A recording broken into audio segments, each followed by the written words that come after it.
Kantara cinema success ಆಗಿರುವಂಥದ್ದು ಒಂದು ಕಡೆ ಆದರೆ ಇತ್ತ ತುಳುಕೂಟದಿಂದ ಒಂದು ಸಣ್ಣ ಆಕ್ಷೇಪ ಶುರುವಾಗಿರ್ತಕ್ಕಂಥದ್ದು. ಅಂದರೆ ಆ ಸಿನಿಮಾದಲ್ಲಿನ ದೃಶ್ಯಗಳು ಅವುಗಳನ್ನು ಅನುಕರಿಸಿ ಜನರು ಸಾಮಾಜಿಕ ಜಾಲತಾಣದಲ್ಲಿ ವೈರಲ್ ಮಾಡ್ತಾ ಇರ್ತಕ್ಕಂಥದ್ರ ಬಗ್ಗೆ ತುಳುಕೂಟದ ಅಧ್ಯಕ್ಷರು ಒಂದು ರಿಷಬ್ ಶೆಟ್ಟಿ ಅವರಿಗೆ ಪತ್ರ ಬರೆದಿದ್ದಾರೆ. ಅವ್ರನ್ನೇ ಮಾತಾಡ್ಸೋಣ. ಸುಂದರ್ರಾಜ್ ಅವರು ನಮ್ಮ ಜೊತೆ ಇದ್ದಾರೆ. ಸರ್, ಈಗ ರಿಷಬ್ ಶೆಟ್ಟಿ ಅವರಿಗೆ ಒಂದು ಪತ್ರ ಬರೆದಿದ್ರಿ.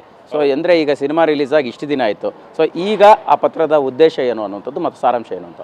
ಇಲ್ಲ, ಪತ್ರ ನಾವು ಬರೆದಿದ್ದು ಸಿನಿಮಾದ ಬಗ್ಗೆ ಅಲ್ಲ. ಇನ್ನೊಂದು ಸಲ ನಾನು ಸ್ಪಷ್ಟಪಡಿಸ್ತಾ ಇದ್ದೇನೆ. ಸಿನಿಮಾ ಮಾಡಲಿ, ಪ್ರಪಂಚಕ್ಕೆ ತೋರಿಸಲಿ, ಸಿನಿಮಾ ಅಂತ ನೋಡಿ ಅಂತ ಅವ್ರು ರಿಕ್ವೆಸ್ಟ್ ಮಾಡಿದ್ದಾರೆ ನಮಗೆ ಸ್ಟಾರ್ಟಿಂಗಲ್ಲಿ. ಅದೇ ಒಪ್ಕೊಳ್ತೇವೆ ನಾವು. ನನ್ನ ಪತ್ರದ ವಿಷಯ ಏನಂದರೆ, ಆಮೇಲೆ ಥಿಯೇಟ್ರಲ್ಲಿ ಮೈಗೆ ಬರೋದು ಮತ್ತು ಆ ವೇಷ ಹಾಕ್ಕೊಂಡು ಓಡಾಡೋದು. ಇಲ್ಲಿ ಮತ್ತೊಂದು, ಇದು ಬರೀ ಕರ್ನಾಟಕದಲ್ಲಿ ಆದರೆ ಏನೋ ಒಂದು ನಾವು ಇಲ್ಲಿ ಆ್ಯಕ್ಷನ್ ಇದನ್ನು ತಗೋಬೋದು. ಇಡೀ ದಕ್ಷಿಣ ಭಾರತದ ಬೇರೆ ಬೇರೆ ಕಡೆ ಬೇರೆ ಬೇರೆ ಥರ ನಡೀತಿದೆ. ಅದು ನಮಗೆ ಯೋಚನೆ ಆಗ್ತಾ ಇರೋದು. ನಮ್ಮ ಒಂದು ಸಂಸ್ಕೃತಿ ಮೇಲೆ, ನಮ್ಮ ಒಂದು ಇದರ ಮೇಲೆ ದಬ್ಬಾಳಿಕೆ ನಡೀತಿದೆಯಾ, ಇಲ್ಲ ಅದರ ಮೇಲೆ ಒಂದು ಏನಾದರೂ ಒಂದು ಅಟ್ಯಾಕ್ ಮಾಡುವಂಥ ಇದು ನಿರ್ಮಾಣ ಫ್ಯೂಚರಲ್ಲಿ ಆಗುತ್ತಾ ಎಂಬ ಹೆದರಿಕೆಗೋಸ್ಕರನೇ ನಾನು ಅಂಥ ಒಂದು ಪರಿಸ್ಥಿತಿ ನಿರ್ಮಾಣ ಆಗಬಾರ್ದು ಅಂತೇಳಿ ರಿಷಬ್ ಶೆಟ್ಟಿಗೆ ಒಂದು ಪತ್ರ ಬರೆದಿದ್ದೇನೆ ನಾನು. ಸರ್, ಈಗ ರಿಷಬ್ ಶೆಟ್ಟಿ ಅವರಿಗೆ ಪರ್ಟಿಕ್ಯುಲರಾಗಿ ಬರೆದಿದ್ರಿ. ಬಟ್ ಆದರೆ ಅಲ್ಲಿಂದ ಅಂದರೆ ರಿಷಬ್ ಶೆಟ್ಟಿ ಅವರಿಂದ ನಿಮಗೇನಾದರೂ ಒಂದು ಪ್ರತಿಕ್ರಿಯೆ ಬಂದಿದೆಯಾ? ಸೊ ಅವರ ತಂಡದಿಂದ ಏನಾದರೂ ಮಾಹಿತಿ ಹಂಚ್ಕೊಂಡಿದ್ದಾರಾ ಇದಕ್ಕೆ, ಅಂದರೆ ನಿಮ್ಮ ಪತ್ರಕ್ಕೆ ಅನ್ನುವಂಥದ್ದು? ಸರ್, ಇಲ್ಲ, ಇಷ್ಟ ತನಕ ಯಾವುದೇ ಮಾಹಿತಿ ನಮಗೆ ಬರಲಿಲ್ಲ, ಯಾವುದೇ ಇದು ಬರಲಿಲ್ಲ. ಬೇರೆ ಬೇರೆ ಇದು ಬರ್ತಿದೆ. ಬಟ್ ಇದು ರಿಷಬ್ ಶೆಟ್ಟಿಗೆ ನಾವು ಮನವಿ ಮಾಡಿದ್ದೇನೆಂದರೆ, ನೀವು ಇವಾಗ ಪ್ರಪಂಚದಲ್ಲಿ ನೀವು ಒಬ್ಬರು ಸೆಲೆಬ್ರಿಟಿ ಆಗಿದ್ದೀರಿ.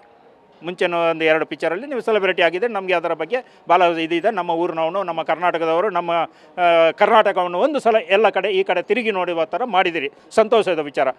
ಯಾವುದೇ ಕಾರಣಕ್ಕೂ ನಮಗೆ ಸಿನಿಮಾದ ಬಗ್ಗೆ ಯಾವುದೇ ನಮ್ಮದು ಭಿನ್ನಾಭಿಪ್ರಾಯ ಇಲ್ಲ. ನಮ್ಮ ಭಿನ್ನಾಭಿಪ್ರಾಯ ಇರೋದು ಏನಂದರೆ, ನಮ್ಮ ನಂಬಿಕೆ ಮೇಲೆ ಒಂದು ಇದನ್ನು ನೀವು ಪ್ರಪಂಚಕ್ಕೆ ತೋರಿಸೋಕೋದ್ರೆ, ಇಲ್ಲಿ ವಿಷಯ ಏನಂದರೆ, ನೀವು ಕೇಳ್ತಾ ಇರೋದು ಹೌದು, ಪಿಕ್ಚರ್ ಅಂತ ನೋಡಿ, ಅದನ್ನು ಸಿನಿಮಾ ಅಂತ ನೋಡಿ ಅಂತ ಒಪ್ಕೊಳ್ತೇವೆ. ಸಿನಿಮಾ ಅಂತ 7 ಕೋಟಿ ಜನ ಕರ್ನಾಟಕದವರು ಹೆಂಗೆ ಸಿನಿಮಾ ಅಂತ ನೋಡೋಕ್ಕಾಗುತ್ತೆ? ಸಿನಿಮಾ ನೋಡುವವರು ಎಷ್ಟು? 50 ಲಕ್ಷ 60 ಲಕ್ಷ, ಒಬ್ಬ ಒಂದು 1 ಕೋಟಿ ಅಂತ ತಿಳ್ಕೊಳ್ಳೋಣ.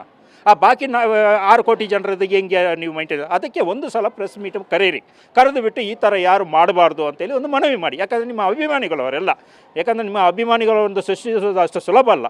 ಒಂದು ಅಭಿಮಾನಿಗಳಾಗಿದ್ದಾರೆ. ನಮಗೆ ಖುಷಿ ಇದೆ. ನಮ್ಮ ಕರ್ನಾಟಕದ ಯುವಕ ಇನ್ನೊಂದಷ್ಟು ಅವರು ಸಾಧನೆಗಳು ಮಾಡಲಿ, ಅವರಿಗೆ ನಮ್ಮ ಶುಭ ಹಾರೈಕೆಯೂ ಇದೆ. ಆದರೆ ಇದು ಒಂದು ಸಲ ಅವರು ಪ್ರೆಸ್ ಮೀಟ್ ಕರೆದು ಅವರ ಅಭಿಮಾನಿಗಳಿಗೆ ಒಮ್ಮೆ ತಿಳಿಸ್ಬಿಡ್ಲಿ, ಅಷ್ಟೇ ನಮ್ಮ ಬೇಡಿಕೆ.